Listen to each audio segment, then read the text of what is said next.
Narito tayo ngayon upang matunghayan ang napakainit at talaga namang nagtitrending na issue ni Ate Erica. Sa pagpapatuloy ng ating istorya ay bumalik muli si Kalingap Val dahil mayroon na naman siyang bagong impormasyon na nakita at nais niyang ipakita sa mga kapamilya ni Ate Erica kung totoo ba ang mga ito.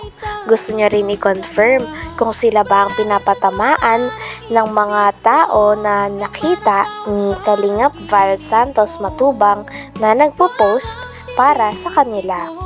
Sa isang post nga ay talagang binantaan ang tita ni Ate Erica na ipapakulong siya kaya dapat daw make sure na meron daw siyang ebidensya. Babaeng ito? Para magklaro ko lang. Apo, siya po yan. Ano ito? Apo, yung stories na sinasabi siya. Kasi may minsay din sa iyo. May minsay sa social media na basa ko lang din. Ikaw ata ang pinatamaan dito. Nandyan din po yung mga text nila sa amin. Hindi ko po dinidelete. Make sure na may ebidensya ka. At baka warrant of arrest ang darating sa iyo. At may word. Hindi naman na pala po. Kayo ang sumira sa sarili ninyong pamilya at buhay. Will see you in the court. Baka sasablay, maubos yung ipin mo. Maubos yung ipin mo. Ha? Papagunot na nga ako kuya, para gugudengin. Baka malunok mo yan. God bless and see you in the court. Naku, delikado ka. Panindigan mo lahat ng sinabi mo, ha? Gather some evidence, yung totoo kasi pag hindi kayo ang... Sabi pa nga sa post na ito ay mukha daw pera ang pamilya ni Ate Erica. Talagang kailangan daw nila ng patunay at mga ebidensya dahil nais silang kasuhan ng tao na ito at baka humantong pa nga sa korte. Habang binabasa nga ni Kalingap Val Santos Matubang ang message na ito o post na ito sa tita ni Ate Erica at sa lolo niya ay talagang hindi nag-agree ang tita ni Ate Erica dahil marami ngang sinasabi doon at parang binabaliktad sila at sinasabihan pa sila na mukha daw silang pera. Kaya doon nagagalit ang pamilya ni Ate Erica sapagkat hindi daw sila binigyan ng pera ng mga e-lovers. Kaya naman salungat dito ang lolo ni Ate Erica. Mabanggit pangalan ko. Amy Torres. Sobra mo pakialaman na hindi nyo naman pera at buhay. Be ready for yourself.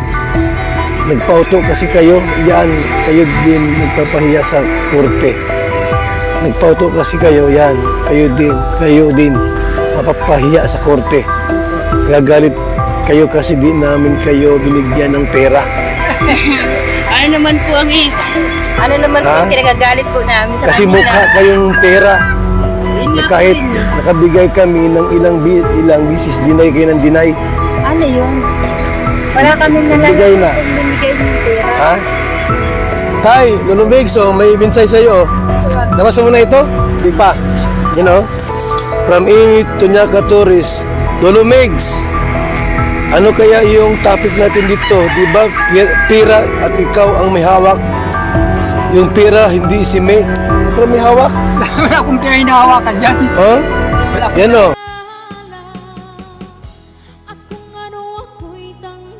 Grabe at todo nga ang pagsalungat ng lolo ni Ate Erica sa mga message at post na binabasa sa kanya ni Kalingap Val Santos Matubang. Talagang walang katotohanan daw ang mga ito dahil lang totoo daw ang sinasabi nila. Talagang hindi nga din daw sila natatakot dahil alam din nila sa sarili nila na nagsasabi sila ng totoo. At kitang-kita din na naniniwala naman si Kalingap Val Santos Matubang sa sinasabi ng pamilya at lolo pati na rin ng tita ni Ate Erica. Grabe at patagal ng patagal ay mas lalo na nga umiinit ang mga balita tungkol sa issue ni Ate Erica. Sino nga ba ang talagang may mali sa issue na ito? Pira at ikaw ang may hawak. Yung pira, hindi si May. Pero may hawak. Wala akong pera hinahawakan dyan. Ha? Wala akong Yan o. pera. Dahil kayo ang bumili ng mga gamit. Utos lang ni sila. Utos yun yung sisila. Anong gamit yung binili niyo, tay? Yung siminto, ano, yung mga rebel, yung mga ginagamit. Saan ginamit? Sa bahay din. Okay. Hindi pa mambaga kami ba na gawa ng Magkano halaga noong binigay sa'yo? lang yata yun. Tandaan lang yata yun. 100,000 Oo. binigay. Hindi man, Hmm. sa kanya naman ang gagaling. Ibigay nga sa akin. Ikaw daw ang may hawak ng pera, hindi si May. Wala sa akin, sa kanya.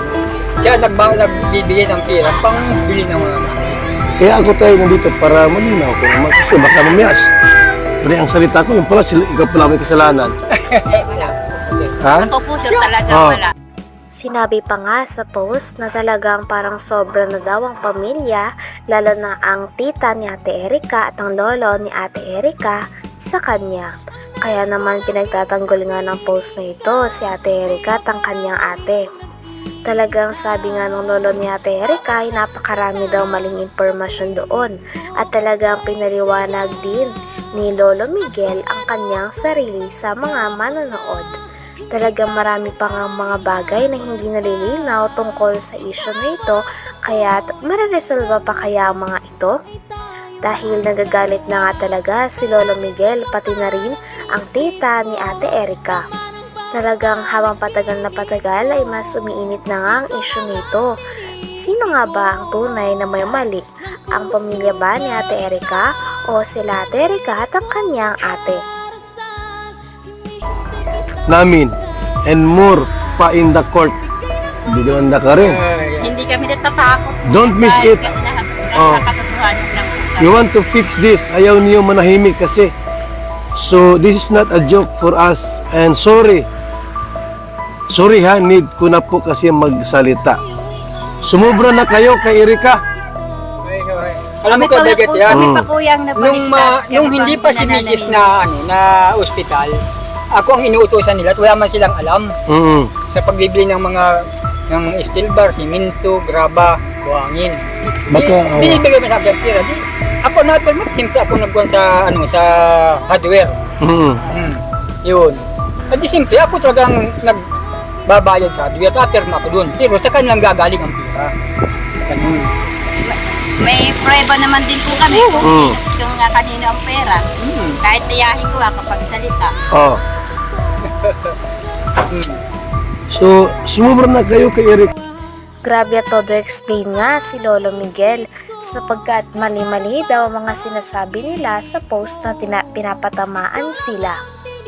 Bukod sa sinabihan sila ng mukha silang pera, ay sinasabi pa na kinokontrol nila ang pera nila Ate Erika at sa mga pagpapagawa ng bahay. Pinaliwanag naman ni Lolo Miguel na sila mismo ang nanghingi ng tulong kay Lolo sapagkat wala daw silang alam sa mga pagpapatayo ng bahay at mga simento, kaya naman siya lang daw ang bumili, ngunit sa barangay naman daw iyon.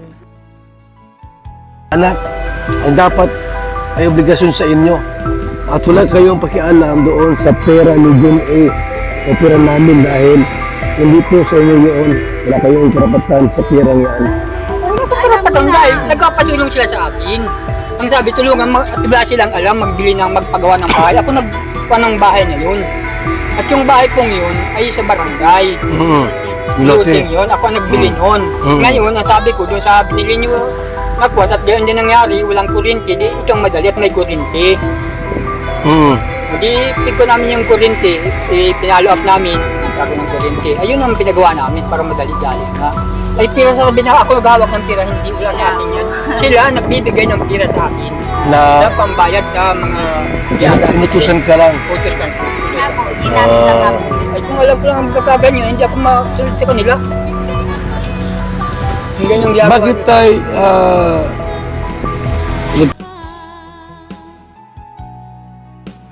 Hanggang dito na lamang muna ang ating napakainit, nagtitrending at talaga namang mas nakakaintriga na issue ni Ate Erika. Maraming salamat sa inyong panonood. Hanggang sa muli. Bye!